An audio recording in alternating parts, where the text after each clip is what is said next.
उत्तर प्रदेश के जौनपुर, जिसे शिराज़े हिंद भी कहा जाता है, में उत्तर प्रदेश राज्य महिला आयोग की सदर डॉक्टर बबीता सिंह चौहान ने मदरसा जामिया इमाम जाफ़र सादिक और जामिया बिनतुल हुदा निस्वां का दौरा किया। यहाँ वो तमाम स्टूडेंट से सीधे रूबरू हुई। इस दौरान उन्होंने तलबा को इल्म, हिफाजत, खुद की जिम्मेदारी संभालने और उनके हक़ की जानकारी देते हुए आगे बढ़ने की गुजारिश की। महिला आयोग की सदर ने स्टूडेंट से उनके एक्सपीरियंस, इल्म और मुश्किलों पर भी बातचीत की। महिलाओं के लिए योजनाएं हैं, वो सारी योजनाएं इसमें लिखी और अगर आप इसके अकॉर्डिंग आप भी लीजिए इनका लाभ और अपने मिलने वालों को भी दिलवाइए और लोगों को भी दिलवाइए, जिनको बहुत सारे लोग ऐसे हैं कि जिनको पता नहीं होता व्यवस्थाएं, क्योंकि ऑनलाइन आज सारी चीज़ें हैं। तो अगर आप किसी की मदद कर सकते हैं तो हमें जरूर करना चाहिए।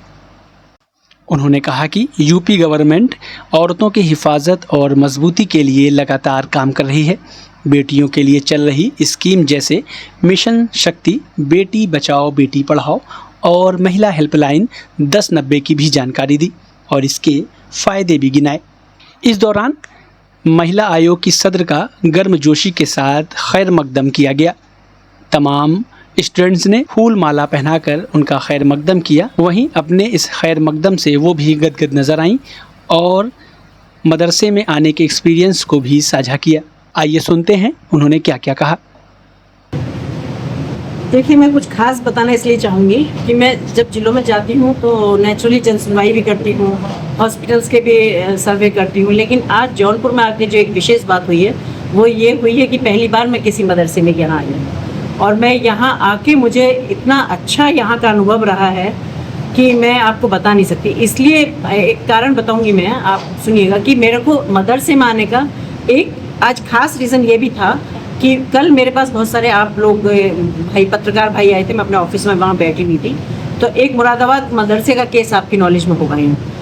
तो मुझे नहीं लगता कि इतनी कहीं कहीं इतनी घिनौनी और घटिया हरकतें जहाँ होती हैं उसके नाम को लेकर मदरसों को सभी को बदनाम किया जा रहा है। तो जब यहाँ की बात हुई तो उन्होंने कहा कि मैम आप एक एग्जाम्पल के तौर पे एक मदरसा जरूर देखें यहाँ का, इसका नाम है जामिया इमाम जाफ़र सादिक मदरसा। मैंने यहाँ सारी बच्चियों को देखा है जो यहाँ बैठी हुई हैं और इतने अच्छे से मैं कहना चाहूँगी, अगर अपनी भाषा में कहूँ, कि सारे जितना भी हमारे देश के अगर संस्कारों की बात करूँ या अपने देश की विचारधारा पे चलने की बात करूँ तो मुझे यहाँ कोई चीज़ ऐसी नज़र नहीं आई इसमें कि जिसमें मैं ये कहूँ कि ये कोई अगर ये मदरसा चल रहा है तो ये कोई यहाँ कुछ ऐसी चीज़ें हैं कि जो अच्छी लाइन पर नहीं ले जा रही या बच्चों में कहीं कोई भटकाव पैदा कर रही है। तो मुझे यहाँ इन बच्चियों के बीच में भी आके बहुत अच्छा लगा। पूरा सारा कॉलेज स्कूल मैनेजमेंट मेरे साथ बैठा हुआ है कि जो बहुत ही अच्छे मन से और बहुत ही अच्छे को बच्चियों को मुख्य धारा में जोड़ने के लिए उनको शिक्षित किया जाए। तो मैं चाहती हूँ कि ऐसे एग्जाम्पल भी वहाँ जरूर दिखाए जाएं कि जहाँ कुछ घटिया हरकतें, जो असामाजिक तत्व, मैं कहूँगी कि जो असामाजिक तत्व जिस तरह की एक छवि को बिगाड़ने का काम करते हैं, तो वहाँ भी ये चीज़ें पहुँचनी चाहिए। आज मैंने जो देखा है यहाँ, उसका इम्प्रेशन जो मेरे ऊपर हुआ है वो बहुत ही ज़बरदस्त रहा। और क्योंकि महिला सशक्तिकरण का दौर चल रहा है, आप जानते हैं योगी आदित्यनाथ जी का प्रदेश है, यहाँ कोई महिला की किसी की कोई जाति होती है ना कोई धर्म होते हैं। हमारे पास इतनी सारी सुबह से शाम तक महिलाएं आती हैं और हम हर चीज़ की, हर समस्या का निस्तारण करते हैं, क्योंकि ऐसा नहीं है कि वहाँ कोई ये पूछा। किसी भी, अगर मैं बात करूँगी कि जितनी भी हमारी सरकारी योजनाएं आज इन महिलाओं के लिए, बहन बेटियों के लिए आज इतनी सरकारी योजनाएं कि अगर एक्चुअल में ये सरकारी योजनाओं का जो सब लाभ ले रहे हैं, मैं ये कह सकती हूँ गारंटी के साथ कि कम से कम उत्तर प्रदेश में कोई लड़की, कोई बहन, कोई बेटी, कोई माँ, कोई बीवी किसी की इस नहीं रह सकती कि जो बेरोजगार रहे या उसको कहीं सुविधा, कोई बच्ची ऐसी नहीं रह सकती जो पढ़ाई में अव्वल ना आए, जो पढ़ाई को कहीं चूक जाए। क्योंकि आज बच्चियों के